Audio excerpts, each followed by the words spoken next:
আছো সবাই? I hope সবাই ভালো আছো, আমিও ভালো আছি। Welcome to my new blog.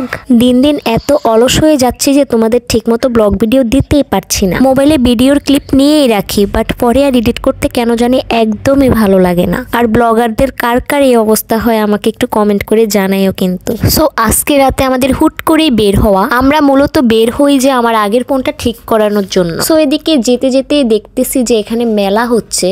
এখানে নারীদের নিয়ে আয়োজিত ক্ষুদ্র কুঠির তাঁত শিল্প মেলা। দেন মেলা দেখে আমার হাজবেন্ড বলতেছে যে চলো আগে মোবাইলটা দেখিয়ে আসি, তারপর তোমাকে নিয়ে মেলায় যাব। আর মেলাটা আয়োজিত হচ্ছে চাঁদপুর মিশন রোড একদম শহীদ মিনারে।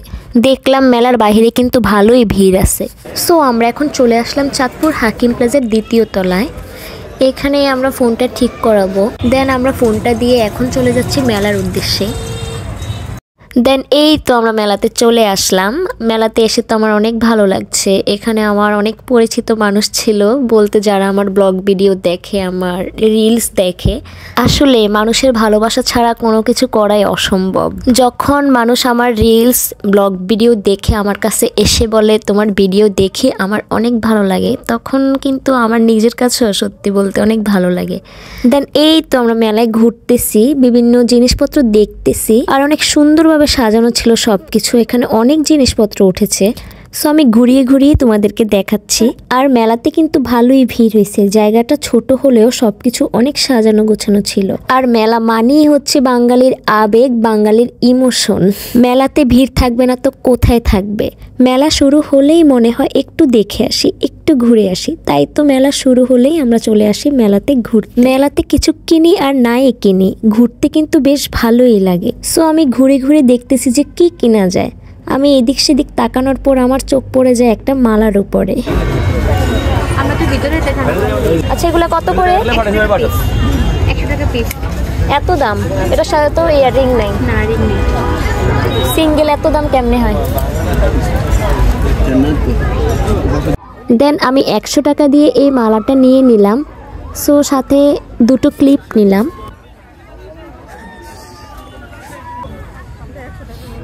একটু কম রাখবেন না?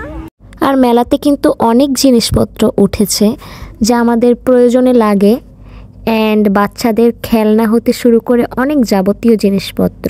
দেন এখানে আমার চোখ আটকে পড়ে এই টেডিটার উপরে। বাট আমি টেডি নিয়ে কি করব? আমি তেমন টেডি লাভার না। আর আমার ঘরে অনেক টেডি আছে যা ওগুলো পরেই থাকে। এই জন্য আমি আর এখান থেকে একটা টেডিও নিলাম না। এগুলা সাজানো থাকলেই সুন্দর। দেন এই তো আমরা চলে আসলাম চুড়ির দোকানে। এখানে অনেক চুড়ি ছিল, অনেক সুন্দর ছিল চুড়িগুলো।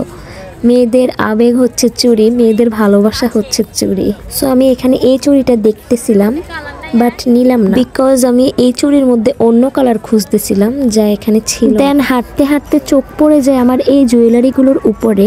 আর এইগুলো মেবি হাতে তৈরি করা জুয়েলারি। সো আমি এখানে খুঁজতেছি যে জুয়েলারি কোনটা নেওয়া যায়। সবগুলোই কিন্তু অনেক সুন্দর ছিল। আমি কোনটা রেখে কোনটা নেব সেটাই ভাবতেছি। দেন এইখানে দুইটা জুয়েলারি আমার হাজব্যান্ডের পছন্দ হয়। আমি দুটো নিয়ে চিন্তিত ছিলাম যে কোনটা নেব। পরে আমার হাজব্যান্ড আমাকে এই জুয়েলারিটাই চুজ করে দেয়, আমি এটাই নিয়ে নিলাম।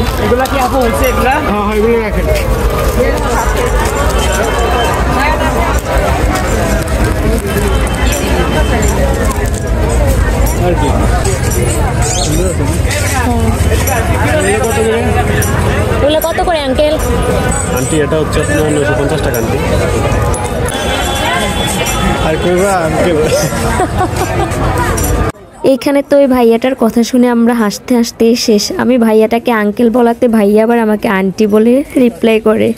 তো আমার হাজব্যান্ড এটা নিয়ে অনেক হাসছে। যাই হোক, আমি ভাইয়াটার মুখের দিকে না তাকিয়ে কথাটা বললাম। আর এখানে কিন্তু ঘর সাজানোর মতো অনেক সুন্দর সুন্দর জিনিস ছিল। আপনারা কিন্তু এখানে এসে একসাথে অনেক কিছু পেয়ে যাবেন, অনেক ঘোরাঘুরি করতে হবে না। এক মেলার মধ্যেই ঘর সাজানোর জন্য যাবতীয় জিনিসপত্র পেয়ে যাবেন।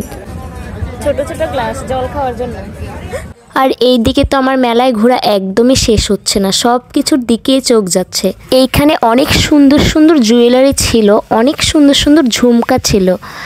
আর আমি ঝুমকা নেই নাই, বাট আমার অনেক ঝুমকা অলরেডি আছে।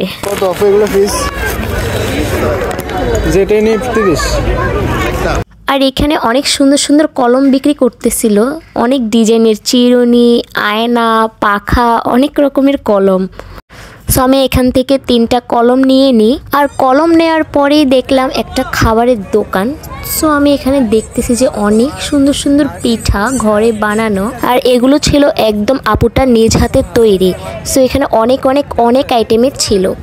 দেন আমরা অনেকক্ষণ ঘোরাঘুরি করার পর এবার মেলা থেকে বের হলাম। মেলা থেকে বের হয়ে সোজা রিক্সায় উঠে পড়লাম। আমাদের বাইকটা রাখা ছিল হাকিম প্লাজার সামনে। সো আমরা রিক্সাতে করে হাকিম প্লাজার সামনে চলে যাচ্ছি। সো আমরা এখন রিক্সা থেকে নেমে একটু হকার্সে ঢুকি। হকার্সে আমাদের একটু কাজ ছিল। সো হকার্সে ঢুকার পরেও এখানে কয়েকটা ভাইয়া এসে আমাদেরকে বলে যে তোমাদের ভিডিও দেখি অনেক ভালো লাগে। সো এখানে ঢুকে আমার একটা সানগ্লাস পছন্দ হয়ে যায়। আমি এখান থেকে একটা সানগ্লাস নিয়ে নিলাম। তারপর আমরা চলে যাই একটা জুতার দোকানে। এখানে অনেক সুন্দর সুন্দর কালেকশন জুতা ছিল। অনেকক্ষণ চুজ করার পর আমার হাজব্যান্ড এখান থেকে জুতা নিয়ে নিল।